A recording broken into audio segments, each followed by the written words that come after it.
पुराण में एक बहुत सुंदर कथा आती है। किसी जंगल में एक तालाब था।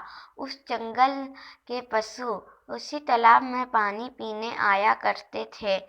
एक दिन एक शिकारी उस तालाब के निकट आया। उसने तालाब में हाथ मुंह धोकर पानी पिया। शिकारी बहुत थका हुआ था और कई दिनों से भूखा था। उसने सोचा, जंगल के पशु इस तालाब में पानी पीने अवश्य आएंगे। यहाँ मुझे सरलता से शिकार मिल जाएगा। ऐसा सोचकर वह तालाब के निकट स्थित एक पेड़ पर चढ़कर बैठ गया। थोड़ी देर बाद एक हिरनी तालाब पर पानी पीने आई। शिकारी ने हिरनी को मारने के लिए धनुष पर बाण चढ़ाया। हिरनी ने शिकारी को बाण चढ़ाते देख लिया। वह चीख उठी, भाई शिकारी, मैं जानती हूँ कि अब मैं भागकर तुम्हारे बाण से बच नहीं सकती, किंतु तुम मुझ पर दया करो। मेरे छोटे छोटे दो बच्चे मेरा रास्ता देखते होंगे।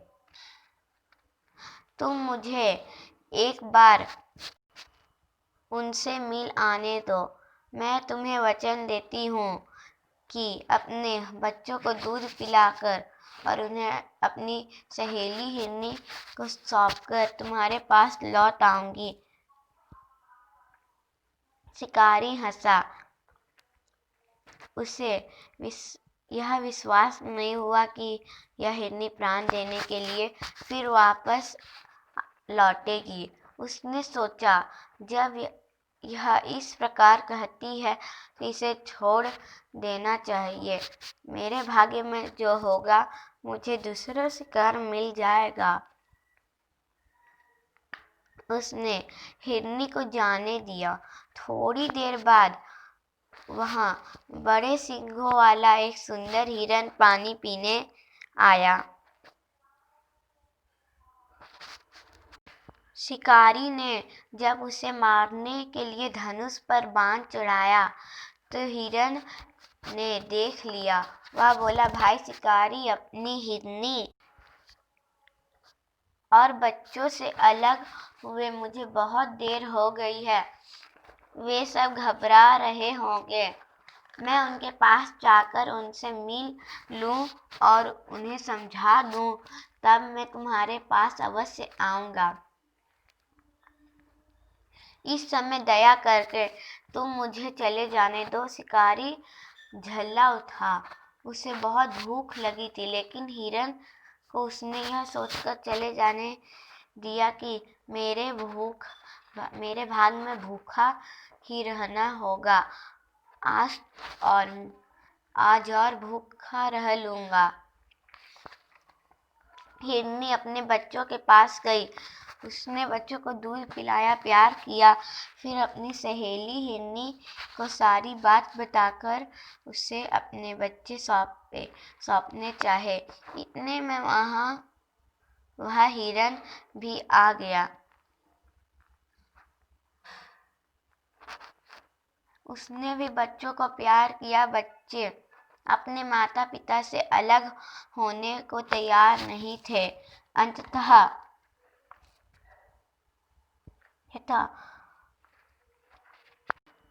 मैं उनका हठ मानकर हिरन और हिरनी ने उन्हें भी साथ ले लिया।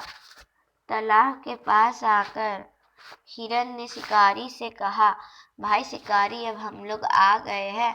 तुम अब हमें अपने बाणों से मारकर हमारे मांस से अपनी भूख शांत कर लो। हिरन और हिरनी की सच्चाई देखकर शिकारी को बड़ा आश्चर्य हुआ। वह पेड़ से नीचे उतर आया। वह सोचने लगा, यह हिरन पशु होकर भी अपनी बात को कितने सच्चे हैं। ये प्राणों का मुंह छोड़कर सत्य की रक्षा के लिए मेरे पास आए हैं। मनुष्य होकर भी मैं इतना नीच और पापी हूँ कि पेट भरने के लिए निरपराध पशुओं की हत्या करता हूँ। अब मैं किसी पशु को नहीं मारूंगा। शिकारी ने अपना धनुष तोड़कर फेंक दिया। उसी समय स्वर्ग से एक विमान उतरा। उस विमान को लाने वाले देवदूत ने कहा, है शिकारी, ये हिरण सत्य की रक्षा करने के कारण निष्पाप हो गए, इसलिए तुम भी इनके साथ स्वर्ग चलो। हिरण, हिरनी और उनके दोनों बच्चे का रूप देवताओं के सामने हो गया। वह शिकारी भी देवता बन गया। सत्य और दया के प्रभाव से विमान में बैठकर वे सब स्वर्ग चले गए।